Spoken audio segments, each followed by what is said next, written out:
Bonjour à toutes et à tous, j'espère que vous allez bien. Aujourd'hui, on va parler de la reconnexion au soi. Le soi avec un grand S, hein. Dans la tradition indienne, le soi, c'est la réalisation de l'univers, de cette réalité ultime, du Tao, comme l'appellent les Chinois, de Dieu, peut-être comme l'appellent les gens dans certaines religions, ou en tout cas de ce qui est notre véritable nature, notre profonde existence. Et cette reconnexion, elle peut se faire à tout moment. C'est pas forcément que quelques illuminés ou quelques éveillés qui vont pouvoir parler de ça. Vous pouvez le vivre et vous reconnecter dès cet instant, en fait, au soi. Ça veut pas dire qu'on arrive à s'y maintenir, et ça veut pas dire non plus que notre reconnaissance est profonde, mais on peut par petites touches venir chercher ce contact à soi-même et donc aussi au soi. Parce que en fait, notre individualité, notre personnalité est issue de ce soi et elle manifeste à travers cette incarnation une certaine profondeur également.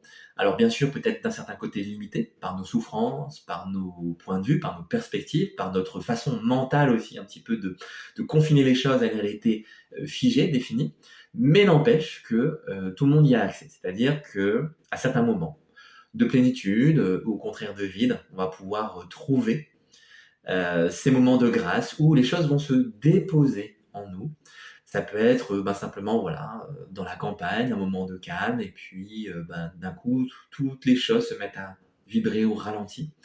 Et on a une sensation d'union avec l'extérieur. Ça peut être aussi dans un moment d'embouteillage, je suis en ville, et je m'énerve, et puis d'un coup, pouf, je me rends compte qu'il n'y a personne qui s'énerve, en fait. S'il y a la colère, il y a juste de la colère, mais il n'y a personne pour s'énerver, en fait.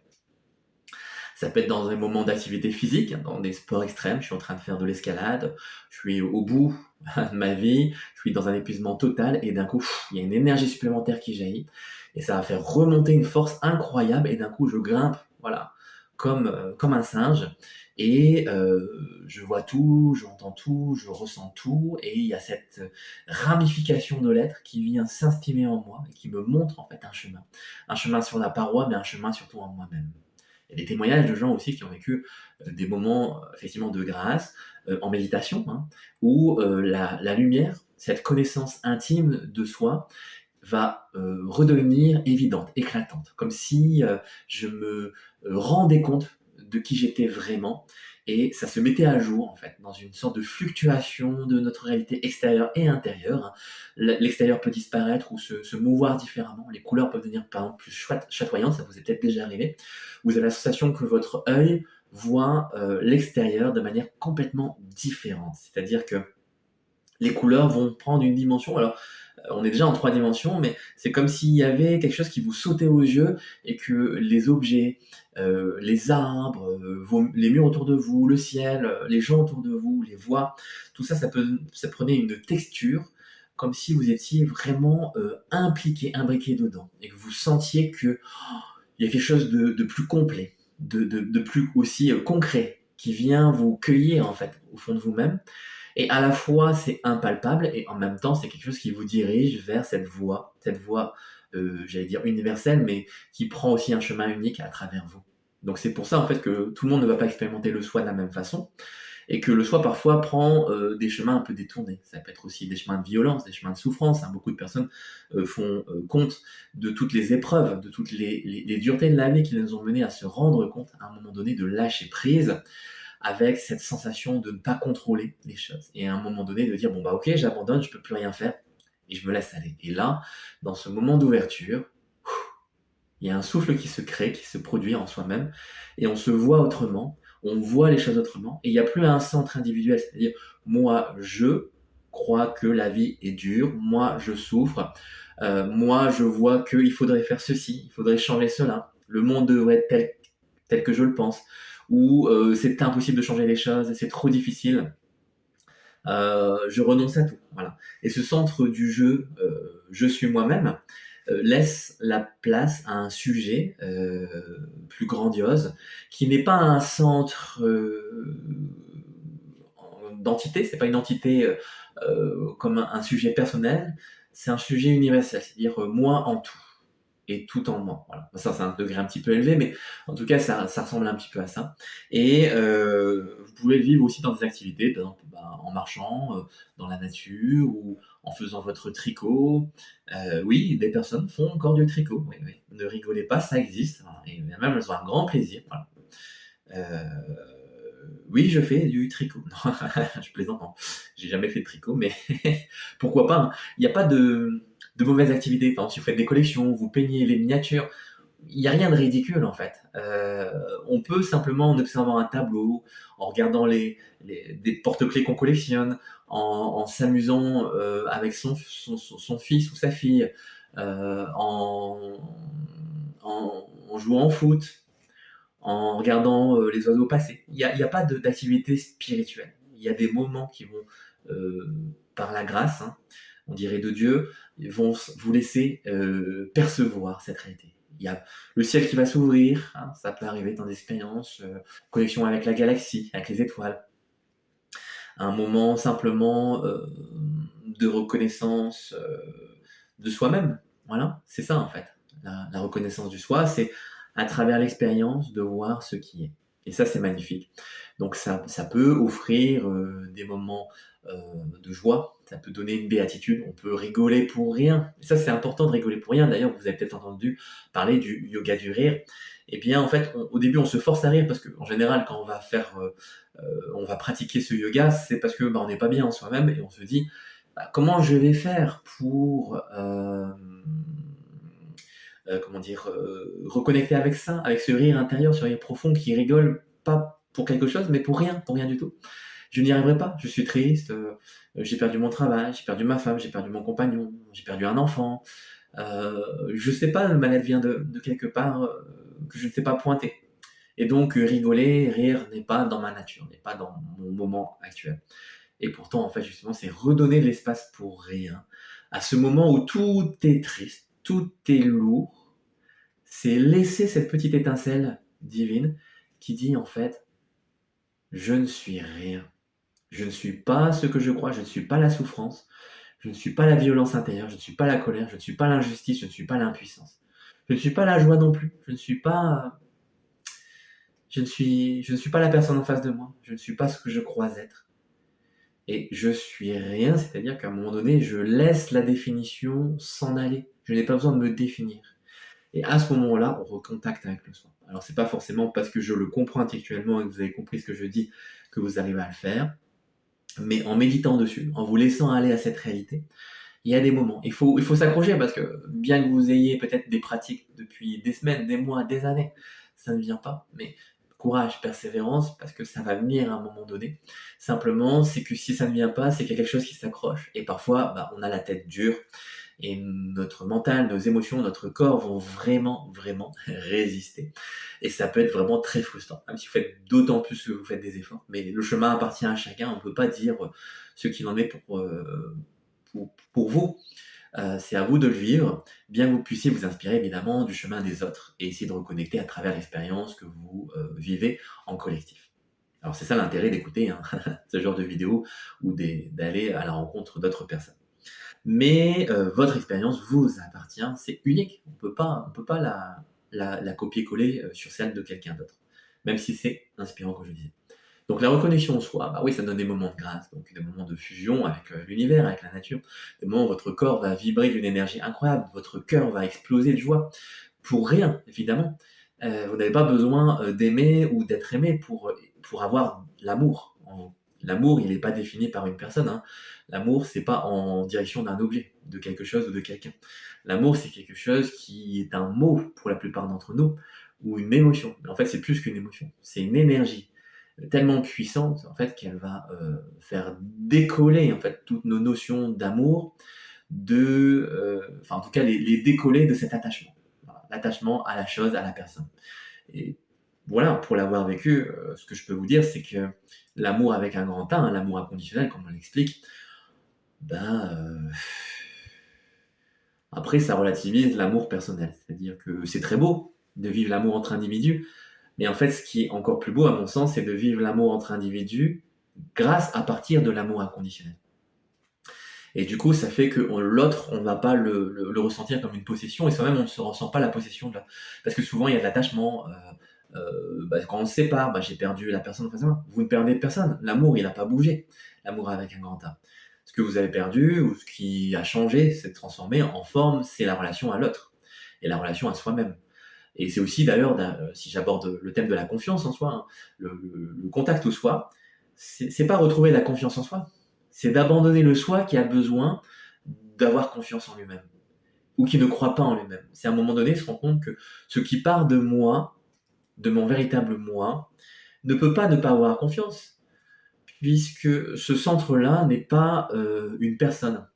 C'est tout, c'est la personne en face de moi, c'est la personne qui me critique, c'est la personne qui me sollicite, c'est mes émotions, c'est le caillou au bord de la chaussée, c'est la voiture qui passe, c'est l'oiseau dans le ciel. Donc tout ça me donne confiance puisque c'est moi. Et n'agis pas contre moi-même. En fait, tout est moi-même. Et simplement, ces rencontres-là, parfois, je les individualise, je les sépare. Mais en reconnaissance de soi, je vois qu'il n'y a pas de séparation. Donc, à un moment donné, en fait, la confiance en soi n'existe plus. Il n'y a pas besoin de confiance en soi. Bien sûr, sur notre cheminement, on a toujours des moments où on doute un petit peu. Voilà. Bien sûr que ça arrive, ça m'arrive. Mais à chaque fois qu'on se reconnecte au soi, on se rend compte que, en fait, ça se dilue. Parce que dans le soi, il n'y a pas besoin d'avoir confiance en soi. Il y a simplement le soi. Et ça donne aussi une sensation que les émotions ne nous appartiennent pas, évidemment. Elles nous traversent. Et que ce soit la tristesse, de la lourdeur, elles ne s'accrochent plus comme avant. Et plus le temps passe, plus votre maturité grandit. Et moins ça s'accroche, c'est-à-dire que ça peut exister, ça peut apparaître en soi. Il ne faut pas croire qu'on est insensible et imperturbable, forcément. Mais que ce soit de la colère, de la tristesse, de la haine, de la nostalgie, voilà, ou d'autres émotions, peu importe, eh bien, elles vont venir, elles vont jaillir dans l'instant, et après, elles vont disparaître. En tout cas, elles ne vont pas s'accrocher comme auparavant. Et au début, peut-être que si j'étais tenace sur les émotions, ça va durer 2-3 jours ou une semaine. Et puis, au fur et à mesure, ça va peut-être baisser à la moitié, 3 jours ou 1 jour. Et puis, au bout d'un moment, ça va durer 1 heure. Puis, au bout d'un moment, ça va durer 1 minute. Et en fait, ça va juste exprimer le temps qu'il le faut. Que l'énergie est juste dans son expression. L'émotion, c'est quelque chose de beau, en fait. C'est une énergie. Mais lorsqu'elle s'accroche à quelque chose et qu'elle devient moi, c'est-à-dire que je m'y identifie, eh bien, là, ça devient lourd et pénible. Et c'est ça aussi qui nous pourrit beaucoup la vie, c'est que je m'accroche à la colère, je m'accroche au ressentiment, je m'accroche à l'injustice, je m'accroche à l'impuissance, je m'accroche à tout ce qui vient, je m'accroche à la douleur, à toute souffrance qui me parvient, et du coup je continue à souffrir, je suis en burn-out, en dépression, je crois que je suis en burn-out en fait, mais il y a quelque chose qui se croit en fait, victime de. Et c'est ça en fait, souvent, hein. Comme on dit, il n'y a pas de bourreau sans victime, c'est-à-dire que quand je crois que l'autre m'a fait du tort, c'est parce que aussi je me positionne en victime. Ça ne veut pas dire qu'il ne s'est pas passé quelque chose de mal, entre guillemets, bien que ce soit encore relatif par rapport au soi, hein. Mais toute notion morale de bien et de mal disparaît dans le soi, parce qu'on le vit autrement. Et après, au niveau humain, on peut réintégrer des notions de bien, de mal, par discernement, de voir ce qui est bénéfique pour moi ou ce qui ne l'est pas. Hein, il ne faut pas non plus être neuneux, mais de se vivre sur différents plans. Sur l'étage du soi, sur le plan du soi, il n'y a pas de choses qui soient mauvaises pour moi-même. Mais au niveau individuel, je vais quand même distinguer ce qui me fait grandir, ce qui me fait du bien, de ce qui ne m'en fait pas. Je ne vais pas rester dans des situations, si je le peux, où je m'enfonce et je me sens vraiment de plus en plus mal. Mais si c'est pas possible de faire autrement, c'est d'accueillir la situation et de voir au fond de moi ce qui travaille pour de nouveau rester en contact avec le soi, même si c'est en arrière-fond. Et donc, bien sûr, la pratique la plus commune, peut-être la plus difficile et en même temps qui va vous amener le plus loin, c'est la méditation. Si vous ne méditez pas, je vous invite à essayer, hein. Il y a différentes formes de méditation. La méditation assise, hein, on va s'asseoir en silence. Alors, la méditation guidée, j'en parle pas, parce que oui, ça existe, mais c'est pas pour moi des vraies méditations, c'est des accompagnements pour préparer les méditations. Ça peut vous emmener loin, mais ce ne sont pas des méditations dans le sens de l'être. Bien que ça puisse le devenir quand vous avez l'habitude, mais en général, ce n'est pas des approches qui vont vraiment vous permettre de méditer. Mais pourquoi pas, il y a après des personnes pour qui peut-être ça le fait, hein. Mais la méditation silencieuse, je pense que c'est la plus rapide et la plus propice à ça. Maintenant, si vous n'y arrivez pas, j'ai déjà expliqué dans différentes vidéos, vous pouvez aussi le faire en marchant ou en faisant une activité douce, hein, qui ne vous demande pas trop de réflexion et de laisser venir les pensées, les émotions, les sensations physiques, de manière à être ce que vous êtes, sans les refuser et sans les encourager. Voilà, c'est vraiment la base, la méditation. Et si vous avez besoin d'être en groupe, ben, allez dans un club de méditation, ou vous faites un truc sur internet, ou regardez une vidéo où on médite, mettez-vous une musique, et puis essayez de rentrer dans l'être, dans ce que vous êtes là maintenant. Voilà. Après, toutes les pratiques du corps, hein, je vais le répéter à chaque fois, mais les arts martiaux, le qigong, le tai chi, le yoga, des arts de massage comme le shiatsu, ou des arts du corps comme le théâtre, la danse, ou pourquoi pas un sport. Mais moi, j'ai fait du sport aussi, hein, du tennis, de la natation quand j'étais jeune, et ça m'a pas amené à ça. Donc voilà, maintenant, propre à chacun. Mais les arts plus propices sont les arts martiaux asiatiques, de par leur philosophie et les. Alors, bien sûr, pour les gens qui sont fans de combat, ça a l'air peut-être moins efficace en apparence que d'autres sports de combat ou arts de combat.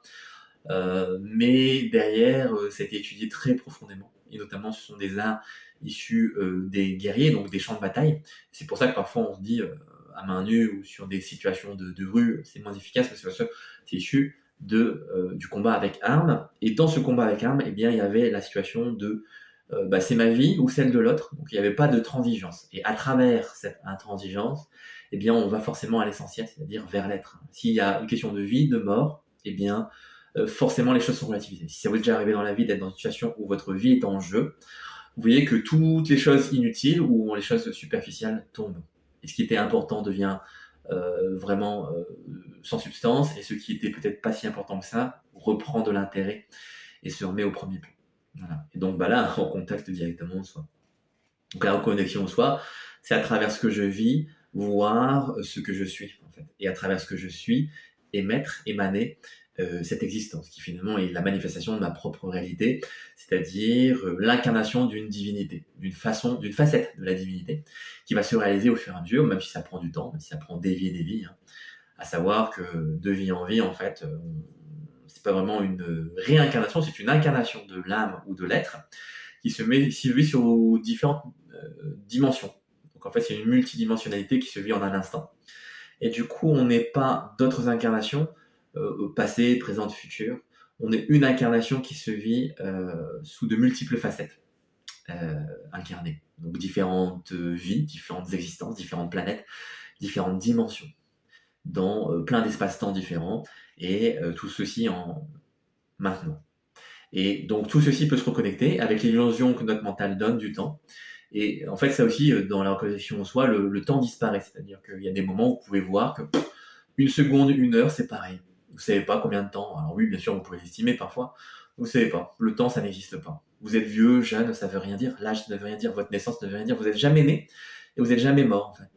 Donc, c'est des notions un petit peu compliquées pour le mental, mais quand vous les vivez, c'est plutôt naturel. Et derrière tout ça, vous pouvez toujours vivre des épreuves, des souffrances, parce que la sensibilité qui va venir du fait d'être en ouverture vers l'extérieur, je dirais, vers ceux qui se présentent, à l'extérieur entre guillemets, hein, parce que comme on l'a dit, extérieur-intérieur, ça reste un petit peu relatif, eh bien, ça va être accueilli d'une certaine façon. Ça ne veut pas dire que vous aurez pas mal physiquement, ça ne veut pas dire que vous aurez pas mal psychiquement, même plutôt au contraire, vous aurez très mal, parce qu'il y a plein de choses qui vont vous troubler. On va appeler ça de l'hypersensibilité, mais bon, je trouve que c'est un gros mot pour dire simplement une ouverture. Mal contrôlé en général, on est hypersensible parce que il y a une structure qui s'est faite de manière bancale, hein, une structure psychique qui se fait de manière bancale, c'est pour ça qu'on souffre. Mais si on arrive à la redresser et à faire en sorte que nos manques, nos vides se comblent, eh bien, en fait, on ne souffre plus. Mais parfois, c'est très difficile selon les degrés et intensité énergétique que l'on vit. Et donc, la souffrance du cœur peut venir en avant, et ça peut être effectivement des expériences un peu difficiles. Donc, il y a l'aspect que j'ai évoqué il y a quelques minutes sur la joie, la grâce, ça peut être des béatitudes incroyables, des jouissances du corps, des moments d'extase avec notre alentour, les gens autour de nous, ou sur les mots, sur un son. Mais ça peut être aussi dans l'autre sens des souffrances sur un petit détail de cœur. On voit quelque chose qui nous fait souffrir, une image à la télé, un mot, une attitude, et que les autres ne comprendront pas parce qu'ils n'ont pas la même sensibilité, qu'ils ne vibrent pas sur la même énergie, ils n'ont pas le même regard. Et ça peut donner aussi une sensation de solitude, parce que la reconnexion en soi n'est pas donnée à tous, en tout cas pas de la même façon. pas en même temps. Et donc, effectivement, il y a ce sentiment de solitude, d'être un petit peu extraterrestre parmi les siens ou parmi les êtres humains, qui sont, soit dit en passant, voilà, d'une évolution, on va dire, très relative. La conscience globale de l'humanité a encore beaucoup de trajets à faire, mais c'est pas une critique, c'est juste une constatation de voir que même si beaucoup de gens se croient évoluer, ils ne le sont pas tant que ça au regard d'autres existences, d'autres humanités même futures. On est encore en petite évolution, et si on est sur cette planète Terre, c'est probablement qu'on a encore un long chemin à faire devant nous, bien qu'il n'y ait pas de chemin en réalité à faire, hein. Tout est là maintenant, donc le soi est déjà réalisé, mais par jeu, en fait, on parcourt toutes ces aventures, toutes ces existences pour s'amuser, sinon effectivement, il n'y a pas de jeu. Si on est déjà réalisé, il n'y a rien à faire. Mais le jeu, c'est ça en fait, c'est s'éprouver soi-même, hein, que le soi fait. Le soi souhaite ressentir, vivre, revivre des expériences qu'il ne peut pas faire sous forme absolue. Donc sous forme distinguée, séparée, là c'est possible. Plus ou moins, parce qu'après il y a différents niveaux, et des niveaux de forme quasi absolue, mais il y a encore peut-être du chemin à ces niveaux-là. Mais à notre niveau terrestre, à notre niveau humain, eh bien, on va voir que la reconstitution en soi peut aussi être simplement des petits instants de joie où vous allez vibrer. Par exemple, vous passez un bon moment, vous mangez un petit bout avec votre famille, avec des amis ou tout seul, et vous appréciez ce que vous mangez. Et là, vous êtes simplement heureux, heureuse de ce qui se passe. Et c'est une reconnexion en soi. Vous l'avez peut-être pas perçu ainsi, mais le soi est là. Peut-être pas sous une forme forte, mais c'est un moment de grâce, même si c'est infime. Et puis, ça peut être aussi laisser tomber une peur. À un moment donné, se rendre compte que je n'ai plus à avoir peur des autres, parce que même si j'étais violenté dans l'enfance, j'ai toujours eu l'impression d'être mis de côté, donc les autres m'agressent, eh bien, un jour, je me rends compte qu'avec peut-être une personne, ou dans un moment, je me sens pas agressé. Et ça, c'est un moment de grâce. Ça peut être aussi une inspiration. Je suis artiste, et d'un coup, pam, je balance la sculpture ou le tableau, et cette inspiration qui vient de nulle part. Alors souvent, les gens vont se l'attribuer, mais si vous regardez bien, en fait, notre inspiration, notre intuition, nos pensées ne nous appartiennent pas. Notre façon de les interpréter, notre façon de les mettre en mots, notre façon de les peut-être mettre sur papier ou sur toile, ça peut nous appartenir, mais en fait, l'inspiration vient de cette conscience collective ou de cet aspect universel, et c'est le soi, en fait, qui nous inspire. Donc, en fait, vous pouvez voir que rien ne nous appartient vraiment, et en fait, plus on se rend compte de ça, plus on se reconnecte à cette nature divine qui dit, en fait, je ne suis pas un moi, je suis un soi, et bien plus vous allez être inspiré, et plus ça va venir, et plus ça va donner des belles choses. Alors bien sûr, tout le monde n'aura pas une vie de fortune, de célébrité, de gloire, mais vous aurez à votre mesure, dans ce qui vous est donné de vivre, une gloire personnelle bien plus grande que si vous attachez aux fruits de votre labeur, de vos efforts. Si vous voulez récolter les choses et vous les attribuer, eh bien vous serez toujours déçu. En tout cas, d'une certaine manière. Et d'ailleurs, on le voit, hein, les stars, les chanteurs, les stars de ciné, qui ont une vie quand même assez perturbée, chaotique, malgré toutes les belles choses qu'on pourrait leur prêter, eh bien, ce sont parfois des personnes d'une grande médiocrité, il faut le reconnaître, au sens humain. Alors que des personnes qui sont complètement inconnues, des gens qui sont simples, ou en tout cas des gens comme vous et moi, eh bien, ont une vie de fortune intérieure incroyable, et parfois, ils écrivent un petit livre, ou passent à la télé, on les connaît, mais c'est pas ça le plus important.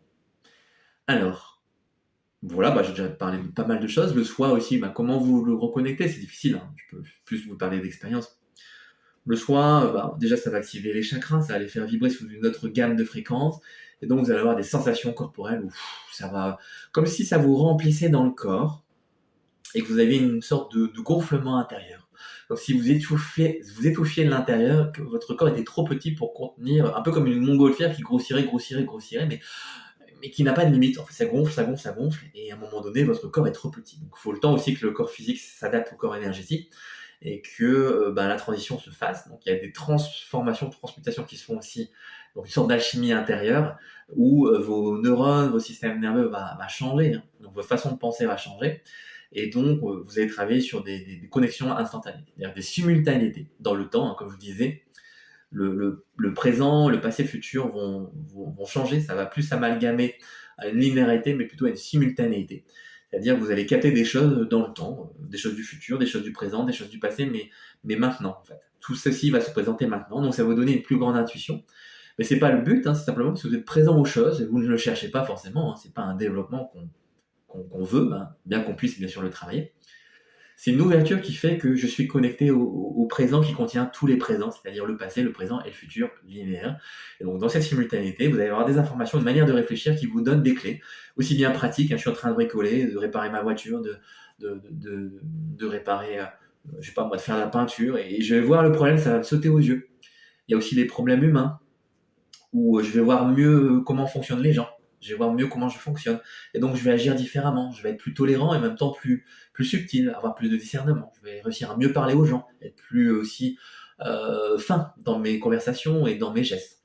Je vais comprendre aussi la politique, la société, tout ça, sans faire d'efforts, c'est juste que mon ouverture devient une sorte de lien, en fait. C'est un vrai lien humain, en fait. C'est un vrai lien du cœur où je vais commencer à devenir l'autre, puisque l'autre est moi. Et donc, je fais des allers-retours entre l'extérieur, je m'y retrouve, et l'extérieur, je le contiens. Et je fais des allers-retours entre, voilà, je suis en ça, en cela, ou cela est en moi. Voilà. Ça, on retrouve beaucoup dans l'hindouisme, c'est des niveaux de conscience relativement évolués où on se rend compte que l'univers, je m'y manifeste, donc c'est ma propre manifestation et je contiens l'univers en moi. Donc c'est quelque chose de physique, d'énergétique qu'on peut ressentir, en tout cas à certains moments, et vous allez avoir par moments, si vous pouvez d'ailleurs mettre en commentaire si vous êtes déjà arrivé, ce sera intéressant. Et après ça se développe, simplement en ayant conscience que il n'y a pas de séparation et que je ne suis pas un individu, mais je peux l'incarner, bien sûr. Je peux m'incarner à travers cet individu, mais je ne suis pas un individu. Et du coup, ça relativise beaucoup de choses. Et en même temps, ça ne me fait pas disparaître parce que beaucoup de gens qui peuvent avoir peur de dire alors je vais mourir. Si je m'efface, je ne saurais plus rien faire. Si je ne suis personne, je ne vais plus rien vivre. Au contraire, en fait. C'est pas parce que vous pensez être un individu que vous vivez plus fort les choses. Au contraire, ça vous enferme dans des émotions stagnantes, cristallisées. Et ça vous enferme dans vos propres blessures. Alors que si vous n'êtes plus un individu, vous pouvez vivre les émotions, vous pouvez vivre les expériences, mais comme c'est pas enfermé, vous allez les vivre déjà de manière plus profonde, plus sensible, et en même temps, vous allez pouvoir les faire bouger, parce que vu que ça ne m'appartient pas, je peux souffrir, mais en vrai, je ne souffre pas. Et de même que la joie ne va pas m'enfermer non plus.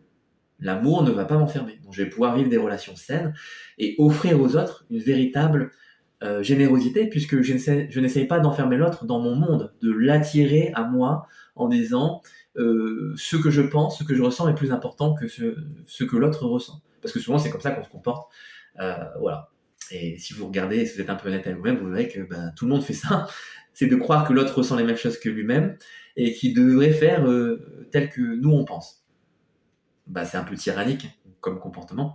Alors que si je laisse faire les choses, je respecte l'autre sans me laisser non plus marcher sur les pieds. C'est pas parce que faut pas avoir non plus l'image de Jésus ou de Gandhi. Je ne fais rien face à la violence. On peut agir. Chacun a son propre parti. Ce n'est pas parce que je m'éveille et que je m'ouvre au soi que j'aurai un avis de me laisser toujours dans le sacrifice ou dans la non-action. Chacun aura son avis, son parti pris, je dirais, mais dans une ouverture qui dit je peux changer d'avis, et surtout je vois que quel que soit mon acte, il ne m'appartient pas. Donc je n'en attends rien, et ce n'est pas un objectif. Voilà.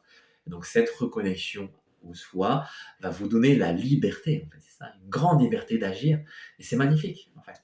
Et non pas devenir un légume assis sur sa chaise, ou en méditation toute la journée, qui ne fait rien. Et même de toute façon, le yogi qui fait ça, ne fait pas rien. Il est en communion avec l'univers, donc il est tout. Donc en fait, ce que vous êtes en train de faire, il le fait lui. Et tout ce qui se passe dans le monde, il le fait lui ou elle. Et donc, vous ne pouvez pas dire qu'il n'agit pas. Mais ça ne se voit pas de votre part, vous ne le verrez pas. Mais si vous le ressentez, vous verrez qu'il agit profondément dans le monde. Voilà. Alors bien sûr, vous pouvez ne pas être d'accord ou penser que ça n'existe pas. Libre à chacun de croire ou de voir ce qu'il peut, veut ou souhaite entendre. Voilà. Bon, je vais m'arrêter ici. Ça fait déjà une petite demi-heure qu'on est ensemble, donc je vais vous laisser respirer. Passez une belle journée, une belle soirée. Je vous dis à très bientôt.